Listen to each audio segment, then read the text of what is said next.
Cockroach જનતા party અને cockroach જનતા પાર્ટીના સમર્થક એવા કોકરોચ જૈનજી લોકો અત્યારે હાલ જંતર મંતર પર આંદોલન કરી રહ્યા છે। પરંતુ મીડિયાની વાત કરીએ તો ઘણા બધા જે સ્વતંત્ર મીડિયા સંસ્થાનો છે પોતાના બૂમ આઈડી એટલે કે જે માઇક હોય છે એની ઉપર જે લોગો હોય છે તેમની સંસ્થાનું નામ લખેલું હોય તેની સાથે ગયા છે। પરંતુ ઘણી બધી એવી મીડિયા સંસ્થાનો છે જેને આપણે કૌંસમાં ગોદી મીડિયા કહીએ છીએ, એમાંથી ઘણા બધા મીડિયા સંસ્થાનોએ પોતાના બૂમના આઈડી પણ છુપાવ્યા છે, કારણ કે તેમને ખબર છે કે આખો વર્ષ તેમણે જે ઝેર હોક્યું છે અને લોકોના પ્રત્યે જે ધૃણા ફેલાવી છે એને લઈને ત્યાં જે પ્રોટેસ્ટ કરી રહેલા જૈનજી કોકરોચ એમને સહન નહીં કરે, માટે અત્યારે હાલત એવી થઈ ગઈ છે।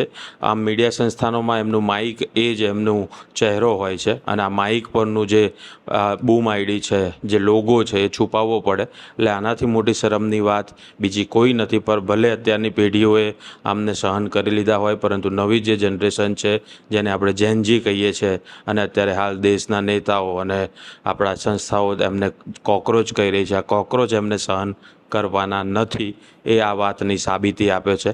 માટે મીડિયા સંસ્થાનોએ સુધરવું પડશે, લોકોને લક્ષી એકદમ હિતલક્ષી પ્રજાના વાત કરવી પડશે, ત્યારે જ આ નવી જે જનરેશન છે તેમને સ્વીકારશે।